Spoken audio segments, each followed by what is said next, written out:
PF এর দালাল চক্রের পান্ডা গ্রেপ্তার। মুর্শিদাবাদের সুতিতে পিএফ এর টাকা নিতে এসে হাতে নাতে ধরা পড়ল দালাল চক্রের এক পান্ডা।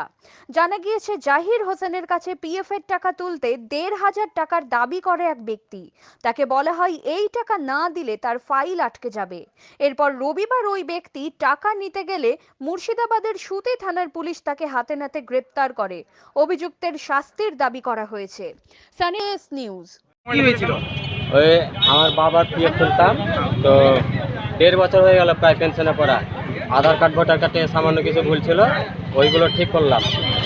ঠিক করার পরে যখন পেনশনে আমি পেনশনে পড়ে গেছিলো, পিএফটা ক্লেম করলাম উঠাবার জন্যে। তো এবার সব কিছু অনলাইনে হচ্ছে, অনলাইনে আমি সব কিছু ঠিকঠাক করে পিএফ অফিস থেকে আমাকে কল করছে যে আপনার ভুল আছে এরকম, আপনার ঠিক করতে হবে। আমি বললাম ঠিক করতে হবে তো করে দিন, আর কি ভুল আছে বলুন, নাহলে আমি আবার করবো। তখন বলছে যে না ঠিক করতে হবে, আমাকে কোনো মতে বললো না কি হয়। আমি শেষ পরিমাণে জিজ্ঞাসা করলাম যে তাহলে কি করতে হবে বলুন। বলছে ১৫০০ টাকা লাগবে, তাহলে ঠিক হবে। হ্যাঁ, এই বলে আমাকে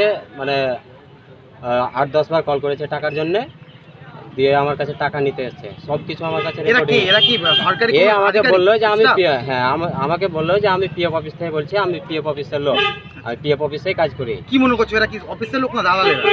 আমার মনে হয় না যে বোঝা যাবে এটা পরে পুলিশ আপনার হতে পারে যে অফিসের লোক হতে পারে, দালালেরও হতে পারে। এখন তো সবকিছু অফিসারেরা তো নিজে আসে না, বাই মাধ্যম পোর্টাল ছাড়া ফোন নাম্বার পাওয়া সম্ভব নয়। এরা ওই অফিসের সঙ্গে জড়িত আছে। আর আমি যদি আজকে ১৫০০ টাকা দিয়ে দিই, আমার কিছু হবে না। আমার মতো আর অনেক গরিব লোক আছে। ১৫০০ টাকা মানে ১.৫ মাসের পেনশন। আমি চাই যে এদের বিরুদ্ধে যথাযথ শাস্তি নেওয়া হোক। আমার নাম জাহিদ হোসেন, বাড়ি দেবীপুর।